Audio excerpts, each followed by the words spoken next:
usually the magazine is basically given away because Right. it's stuff full of ads. Right. So Sold at call it 80/20. Sold at a deep discount to its cost. Yeah. Exactly. What about in the digital world? Does that hold? No. In the digital world, we're going to. So you're absolutely right. The 20th century media model is you sort of give away the content and make it back with advertising. I think the 21st century model, the one we're building on the app, is a much more balanced one, where you get maybe half your revenues from subscription, from the circulation, and half from the advertising. And the great virtue of that is that you're not exposed to any one industry, so you have this kind of diversified revenue stream. That your customer is no longer. So right now, if you ask me who my customer is, most people would say, oh, it's your reader. But the reality is, economically, my customer is the advertiser. And so the notion of church and state and the Chinese walls and all these protections, these 20th century protections against editorial being corrupted by advertising, are simply based that we have a misalignment.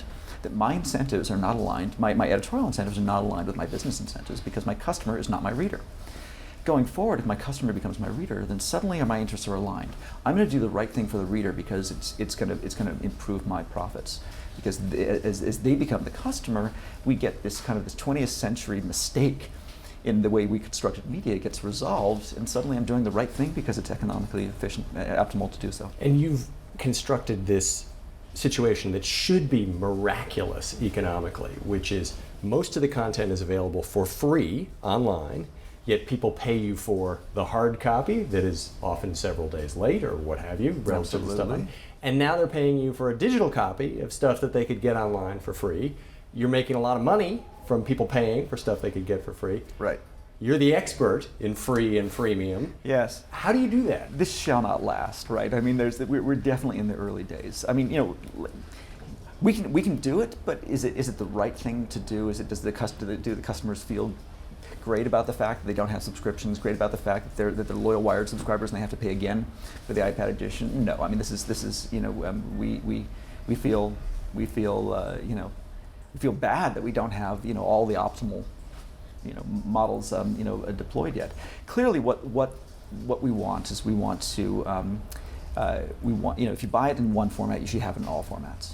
Now, whether maybe there's a slight price premium, for the bundled one, I'm not sure. Maybe there should be, but there's a certain logic to it.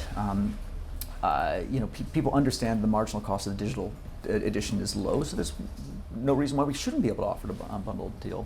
As for the web, I think we're all trying to figure out how much should be on the web and how much should not. The web is the if you're a thought leader at publication, you need to be in the conversational medium, and the web is the conversational medium. That said, our stories don't have the power on the web that they have in print because we don't have the same tools available to ourselves for design and packaging. HTML5 may change that. The power, the success of our apps, is that due to the sort of the lean back, tactile experience of a tablet, or is it due to the design power of an app? If we put the same design on a lean forward mouse and keyboard medium, will it do as well? The experience of digital magazines on desktop to date has been pretty miserable. However, if enough people do it and do it well enough, and it becomes sort of linked into social media, etc., maybe it could work again. I think that nobody knows the answers. Over the next 12 months, we'll figure it out. HTML5 could be a game changer if we can fix some of the design issues. We need e-commerce ways. We storefronts. We need ways to link them all into social media. I feel like it's the most exciting time and the most perplexing time in media ever.